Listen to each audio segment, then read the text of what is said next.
Quand Dieu t'éprouve, il permet aussi de temps en temps que Satan te tente.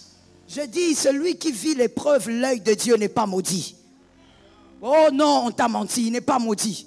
Celui qui traverse cette épreuve, où Dieu lui-même t'éprouve pour voir combien tu l'aimes, tu n'es pas maudit. Il n'y a pas un esprit impur derrière toi. C'est Dieu lui-même qui est là. Et vous savez, quand Dieu t'éprouve, comme je l'ai dit, comme un bon père, il veille sur les bornes. Il y a un domaine ou des domaines de ta vie qui ne subissaient pas l'humiliation. Pourquoi? Parce que là-bas, Dieu a mis la limite. Alors je dis à une personne, tu ne peux pas être enfant de Dieu sans vivre cette première étape. C'est un... Shalom bien-aimé dans le Seigneur Jésus-Christ.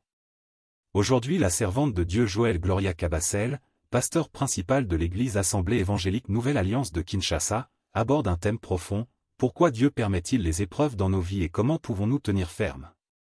Si vous traversez une saison difficile ou si vous voulez comprendre comment Dieu agit au milieu des épreuves, restez jusqu'à la fin de cette vidéo. Avant de commencer, n'oubliez pas de vous abonner, d'aimer cette vidéo et de partager cet enseignement avec quelqu'un qui en a besoin. Pourquoi Dieu permet-il les épreuves? 1. Pour nous former. Jacques 1 verset 2 à 4, mes frères, considérez comme un sujet de joie complète les diverses épreuves auxquelles vous pouvez être exposés, sachant que l'épreuve de votre foi produit la patience.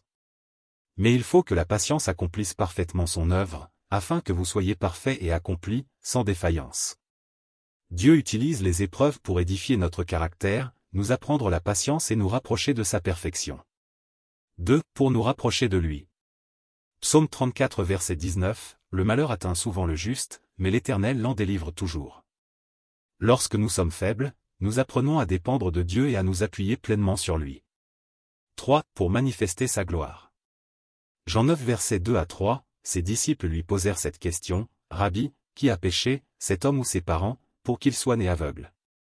Jésus répondit: ce n'est pas que lui ou ses parents aient péché, mais c'est afin que les œuvres de Dieu soient manifestées en lui. Dieu peut utiliser nos épreuves pour montrer sa puissance et glorifier son nom.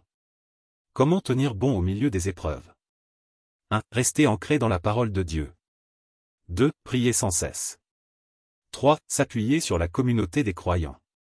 4. Garder les yeux fixés sur Jésus.